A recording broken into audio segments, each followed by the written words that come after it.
Olá e bem-vinda, bem-vindo. Sabe, meu sobrinho acabou de entrar numa escola nova e os pais estão, assim, super orgulhosos porque cada criança ganhou um tablet. A famosa modernização. Exato, o discurso é de uma educação de ponta, né? Aulas personalizadas, monitoramento em tempo real, preparando as crianças para o futuro digital. E, olha, honestamente, minha primeira reação foi: uau, que incrível! Claro, parece um avanço óbvio. Parece inquestionável, né? Mas aí, depois de ler o material para nossa conversa de hoje, eu comecei a me perguntar: e se essa eficiência toda, essa otimização do aprendizado, estiver, tipo, secretamente ensinando outra coisa? Algo que não está no currículo. Isso. Algo como uma forma de pensar que, no fim das contas, limita o pensamento crítico. Essa é exatamente a pulga que a análise que a gente tem em mãos coloca atrás da nossa orelha. Ela pega as ideias de um filósofo do século XX, o Herbert Marcuse, para olhar com uma lupa, assim, bem crítica para essa tecnologia toda na educação. Uhum. O ponto central do material é que a tecnologia nunca é só uma ferramenta neutra. O que os textos chamam de racionalidade tecnológica, essa obsessão por eficiência, por solução de problemas, carrega um projeto de sociedade embutido. Certo. Ela não muda só como a gente aprende, mas o que a gente valoriza como conhecimento. Exato. Então, a nossa missão hoje é desembrulhar essa ideia, que é bem provocadora. Vamos começar entendendo o conceito principal de Marcuse, a tal da sociedade unidimensional? Isso. Depois, vamos usar a sala de aula inteligente do meu sobrinho como nosso estudo de caso para ver como essa teoria funciona na prática. Perfeito. E o mais importante, vamos ver se o material aponta alguma luz no fim do túnel, sabe? Algum jeito de resistir a essa lógica. Vamos mergulhar nisso. Ok, para começar, vamos alinhar os conceitos.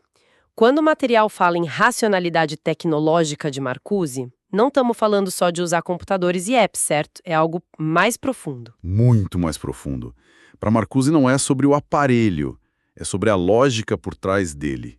É um jeito de pensar que se espalha assim por toda a sociedade. Como assim? A ideia de que qualquer problema, seja na política, na cultura ou, no nosso caso, na educação, pode e deve ser resolvido como se fosse um problema de engenharia. Ah, da forma mais eficiente e otimizada possível. Exato. Por especialistas. O que se perde nesse processo todo é o que ele chama de razão crítica. Certo. Me dá um exemplo prático para diferenciar as duas. Razão técnica versus razão crítica. Claro. Pensa no trânsito de uma cidade. A razão técnica é o engenheiro de tráfego que pergunta: como a gente pode otimizar o fluxo de carros, sincronizar os semáforos e criar vias expressas para todo mundo chegar mais rápido? Ok, otimizar o que já existe. Isso. A razão crítica, por outro lado, daria um passo para trás e perguntaria: espera um pouco, por que a gente construiu uma cidade inteira que depende de carro particular? Não seria melhor investir em transporte público, ciclovias, mais espaço para a gente andar? Uhum. Questionar a própria base do problema. Exatamente. O objetivo final é mesmo mover carros ou é criar uma cidade mais humana e sustentável? A razão técnica otimiza os meios, sem questionar os fins. E o argumento de Marcuse é que a nossa sociedade ficou viciada na razão técnica. Entendi. A gente fica tão bom em responder como que esquece de perguntar por quê. E é essa lógica que leva a tal sociedade unidimensional. A ideia de que o sistema atual é a única opção lógica e qualquer alternativa é, sei lá, tratada como irracional, sonhadora. Perfeito. É exatamente isso. É uma sociedade que parece super plural e livre na superfície, sabe? Pensa num shopping. Você tem dezenas de lojas, centenas de marcas, uma ilusão de escolha. Mas no fundo, a única coisa que você pode fazer lá é consumir. Isso, você pode até reclamar do preço do lanche, mas não pode questionar a existência do próprio shopping. A crítica é permitida, mas só dentro dos limites do sistema. Ela é absorvida, e quando isso acontece, a dimensão negativa desaparece. Dimensão negativa. Isso só bem filosófico. O que significa na prática? Na filosofia, negatividade é a capacidade de dizer não. É o poder de olhar para a realidade como ela é e imaginar uma realidade radicalmente diferente. A capacidade de sonhar com outra coisa. É. É a arte que te choca, a filosofia que te desestabiliza, a política que propõe uma utopia. Numa sociedade unidimensional, essa capacidade de negação, ela enfraquece. E como isso acontece? A arte vira entretenimento para relaxar no fim de semana, a política vira uma gestão de problemas, e as pessoas se integram tão bem ao sistema que nem conseguem mais imaginar como seria viver de outra forma. A gente perde a capacidade de sonhar com o que parece impossível. Ok, a teoria tá clara. É uma visão bem sombria da sociedade, né? Mas confesso que ainda tenho dificuldade em conectar isso com a imagem de crianças usando aplicativos educativos, coloridos, divertidos. Como essa lógica de controle se esconde por trás de algo que parece tão inofensivo e moderno? É aí que a análise fica fascinante. Ela usa a sala de aula inteligente como um exemplo perfeito dessa lógica em ação. O marketing dessas tecnologias fala o tempo todo em personalização do ensino. Parece ótimo, né? O sistema se adapta ao ritmo de cada estudante. Sim, a princípio parece o ideal. Mas o material argumenta que essa personalização é em grande parte uma ilusão de escolha. Como assim? Se um aluno aprende mais rápido e outro mais devagar e o sistema se adapta a eles, isso não é personalização de verdade? É uma personalização de caminho, mas não de destino. O algoritmo pode te oferecer, sei lá, 5 rotas diferentes para aprender sobre a Revolução Francesa. Uma com mais vídeos, outra com textos, outra com jogo. Certo. Mas o destino, o tipo de conhecimento que é validado, as perguntas que podem ser feitas, as respostas que são consideradas corretas, é o mesmo para todo mundo. E já foi pré-determinado pela plataforma. Entendi. A escolha é sobre o como, não sobre o que ou o porquê. Exatamente. O próprio Marcuse tem uma citação que o material usa e que se encaixa como uma luva. A escolha livre entre uma grande variedade de bens e serviços não significa liberdade se estes bens e serviços sustentam controles sociais. Ou seja, escolher entre 10 sabores de refrigerante não te torna livre se a única opção é beber refrigerante. E a questão dos dados? Os defensores dessa tecnologia diriam que a coleta de dados é fantástica. Pela primeira vez, um professor pode ver um painel com gráficos mostrando exatamente qual aluna está com dificuldade em qual tópico e intervir de forma cirúrgica. Isso não é um avanço? Onde que está o problema segundo a análise? O problema que a análise aponta é o que ela chama de reducionismo epistemológico. Nome complicado. Mas a ideia é simples. Só o que pode ser medido passa a contar como conhecimento. O sistema mede cliques, tempo na tela, acertos em testes de múltipla escolha. Então, engajamento vira sinônimo de tempo de tela. Aprendizado vira sinônimo de acertos no quiz. Nossa, isso me faz pensar. Lembro de uma aula de história na faculdade em que um colega fez uma pergunta que deixou o professor sem palavras por um instante. A turma toda ficou em silêncio, pensando. Aquele momento de dúvida criativa, sabe? De reflexão profunda. Foi talvez o ponto alto do semestre para mim. E um sistema que só mede acertos, esse momento não valeria nada. Pior. Pior, seria visto como uma perda de tempo, um desvio da lição programada. Exatamente.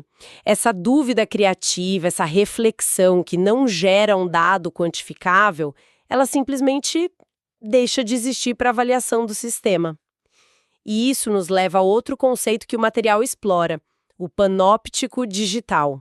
Panóptico é a ideia da prisão em que todos são vigiados o tempo todo. Isso. A ideia de que o estudante sabe que cada clique, cada pausa, cada tentativa e erro está sendo monitorado. Isso gera um tipo de autocensura. A pessoa começa a agir para agradar o algoritmo, para mostrar a performance que o sistema espera. Nossa, a ideia de que cada passo de uma criança aprendendo está sendo registrado para otimizar a performance é um pouco assustadora. O material fala sobre as consequências disso para os papéis de professor e aluno. Sim, ele diz que os papéis são totalmente reconfigurados. O professor, que poderia ser um intelectual que provoca, que inspira, corre o risco de virar um gerente de plataforma. Um gerente. Alguém que monitora painéis, atribui tarefas e resolve problemas técnicos. E o estudante ideal, para o sistema, não é mais o curioso, o questionador, o criativo. É o estudante eficiente que progride de forma linear, sem desvios, batendo as metas do software. E claro, não podemos esquecer quem está por trás do software. O material cita diretamente Google, Microsoft, Apple.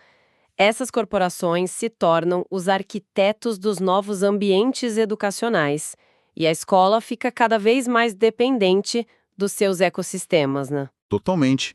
Um interesse comercial gigantesco disfarçado de filantropia e modernização. O que é mais profundo aqui são as implicações para a própria definição do que é saber. Nessa lógica, saber se torna cada vez mais a capacidade de navegar interfaces com eficiência, de encontrar informação certa rápido, de operar o sistema. A autoridade do conhecimento migra. Exato. Ela migra do professor e da comunidade de estudiosos para o algoritmo. E, claro, saberes que não se encaixam nesse formato digital, como o conhecimento corporal de um artesão, a sabedoria oral de uma comunidade indígena, a própria experiência de vida, são marginalizados. Se não está na plataforma, não existe. Para efeitos práticos, não. A análise também fala sobre algo que achei muito poético e triste: o fim da surpresa educativa. É exatamente o exemplo da aula de história que eu dei, aquele momento mágico, não planejado, em que tudo para por causa de uma pergunta genial. Rodovia principal. Qualquer tentativa de pegar uma estradinha de terra para ver a paisagem é corrigida como um erro de rota. Essa é uma analogia perfeita. É eficiente para chegar ao destino, mas você perde toda a descoberta, toda a aventura. Exatamente. O algoritmo não gosta de desvios, ele foi programado para eficiência. E quando a educação perde essa capacidade de se surpreender, de se desviar do caminho, ela perde também sua potência utópica, sua capacidade de apontar para um mundo diferente. A utopia substituída pelo futurismo tecnológico. Isso. O futuro não é mais um mundo a ser imaginado e construído, mas simplesmente a próxima versão do software a ser instalada. Ok, o cenário é bem pessimista, preciso admitir. Analisando por essa lente, a sala de aula do meu sobrinho parece menos um playground de inovação e mais uma linha de montagem de conformidade. O material aponta alguma saída? Estamos condenados a essa unidimensionalidade ou existem rotas de fuga? Marcuse, apesar de crítico, não era um completo pessimista. E a análise que lemos explora justamente essas possibilidades de resistência. E o ponto crucial não é ser ludita, sabe? Quebrar os tablets e voltar para o giz. Não é rejeitar a tecnologia por si só. De jeito nenhum. A tecnologia está aí. A questão é, como a gente pode usar ela sem ser usado pela lógica dela? O material destaca 3 caminhos principais, inspirados em Marcuse. Estou curiosa. Quais são? O primeiro é o que Marcuse chamou de a grande recusa.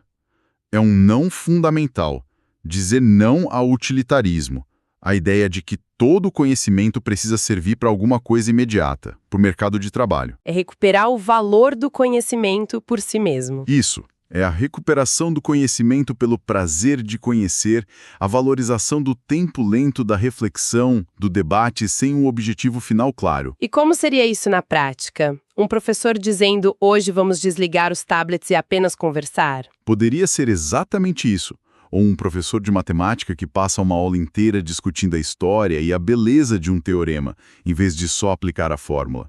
É recusar a pressão por produtividade e abrir espaço para o que não é útil no sentido imediato, mas é fundamental para a formação humana. Certo. Qual o segundo caminho? O segundo é a educação estética. E aqui não é só ter mais aula de arte, embora seja importante. É usar a sensibilidade, a arte, a experiência corporal, como um antídoto à racionalidade puramente técnica e fria. Tirar o aprendizado só da cabeça do racional. Exato. É entender que a gente aprende com o corpo todo, com as emoções, com os sentidos. Numa aula de biologia, em vez de só ver uma simulação 3D de uma floresta, é levar os alunos para sentir o cheiro da terra, tocar nas folhas. É uma forma de conhecimento que o algoritmo não consegue capturar. E o terceiro, que você mencionou? O terceiro é a imaginação utópica. É talvez o mais radical. É educar não apenas para resolver os problemas do mundo como ele é, mas para imaginar mundos radicalmente diferentes. Mudar a pergunta? Isso. É perguntar aos alunos não apenas como a gente conserta o sistema atual, mas e se a gente pudesse construir um sistema totalmente novo, do zero, como ele seria? é exercitar o pensamento sobre o impossível desejável. Esses caminhos são inspiradores, mas parecem grandiosos, quase filosóficos. O material sugere táticas mais concretas, do dia a dia, para professores e alunos que já estão nesse sistema. Sim, e essa é a parte mais prática. Uma tática é usar as próprias plataformas contra seus fins originais. Por exemplo, usar o fórum da lição de casa para começar um debate político que não estava no programa. Hackear o sistema por dentro. É por aí. Outra tática é simplesmente desacelerar. Intencionalmente não cumprir todas as metas de produtividade da plataforma para abrir espaço para uma discussão mais profunda que surgiu ali. Mas a tática mais poderosa que a análise aponta é desenvolver uma pedagogia do questionamento tecnológico. O que seria isso? Ensinar programação para as crianças? Não exatamente. Seria quase o oposto, na verdade.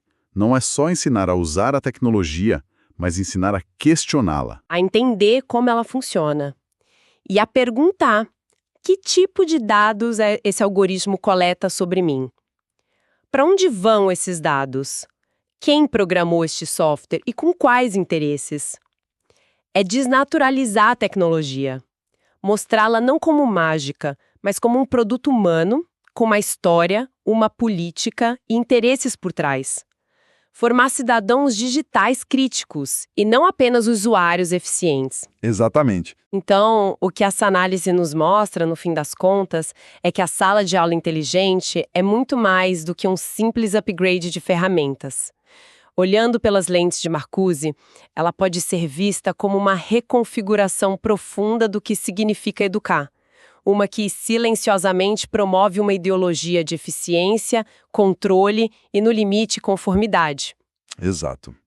A grande conclusão do material não é demonizar a tecnologia ou pregar um retorno a um passado idealizado. É bem mais sutil.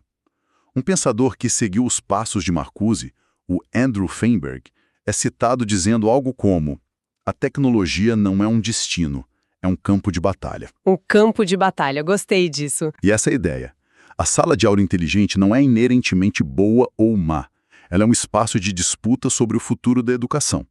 A questão fundamental que fica é: como a gente pode instrumentalizar a tecnologia sem ser instrumentalizado pela racionalidade dela?